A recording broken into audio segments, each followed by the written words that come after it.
biyya sobaaf kijibaan ijaarame sirna sobaaf kijibaan ijaarame keessatti namoonni dhugaaf jiraatan akkamitti jiraachuu danda'u? Akkamitti dhugaan isaanii mul'achuu danda'a? Akkamitti miila tarkaanfachuu danda'u? Amma waan sobaaf kijibaan ijaarame diigamee bakkaa ka'ee waan dhugaa sabaaf sablammiin itti amanu gadi dhaabbatutti.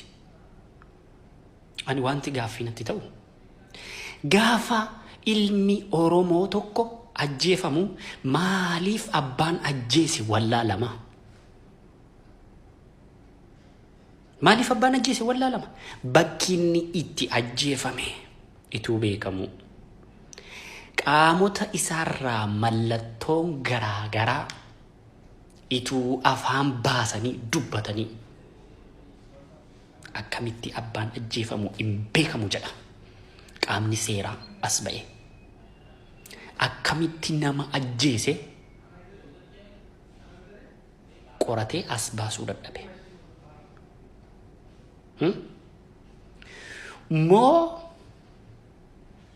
Oromootu waraabessatti gogaa fe'e? Moo Oromootu mana antuutaa biqila kaa'e dhaqatee? Moo Oromootu titisarraatii damma eegaa jira? Ilaala. Gaafa karaa deemaa gaf qabanii cafaqanii caccabsanii lafa kaa'an Injiinar Daani'el Jichuukooti. Abbaa kitaaba maraannee ilaalluu laata jedhu yaadattu? Lama. Gaafa kabbee kabbitoo gaafa dhiyoo kana gaafa isa caccabsanii isa kaakanii hospitaala keessa ture yaadattu? Oromoo siinan jedhaa jira. Gaafa dheengadda mucaa asirraatii koomedii hojjetu mucaa xiqqoo tokko duukaa ija isaa amma jaamu ga'ee akka hin taane ta'e yaadattu gaafa sana? Eenyutu akkas godhe? Meerri jaroonni. Obboleessa keenya Sooraa bakki inni itti du'eetuu beekamu mallattoon garaagaraa ituu qaama isaarra jiru akkam abbaan ajjeesee wallaalamaa? Moo warrumaa abbaa ajjeese hin beeknu jedhee nutti hime qaamuma nutti hime kanatu ajjeese jaallatames jibbames kana fudhachuu qabna dhugaadha. Ituu nama sabaan Oromoo hin taanetti du'e ta'e miila tokkoon dhaabataa jira miidiyaan kun. Hoteelli sunillee cufameera. Garuu kan Oromoo gatiin Finfinnee jiraa fudhattee reef kanuuf laatti. Finfinnee keessatti artiistiin ajjeefamee darbamu. Beekaan ajjeefamee darbamu. Qeerroon ajjeefamee darbamu. Mootummaan immoo amataa gadaaniin qoradha numa ja'a. Warri qoratu kijiba. Mootummaan kijiba. Lafti Itoophiyaa kijibduu dhiiga ilmaan Oromoo dhuguu malee dhugaa Oromoo baastee hin beektu.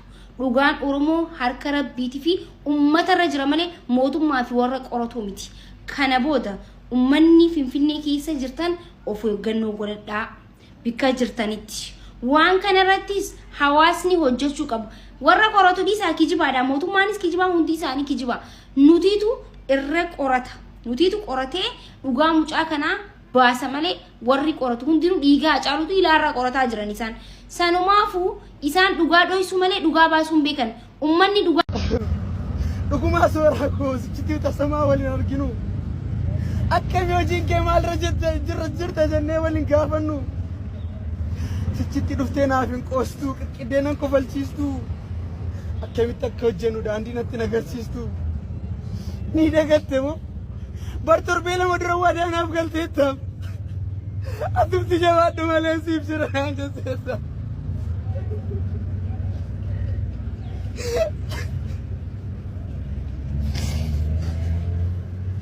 Maaliif deemtee yoom ga'ee guyyaan nuti jenne? Kanan turre Sooraa koo kan nuti dubbanne. Maaf nyaattee erbuu keenya maaf dagattee waadaa?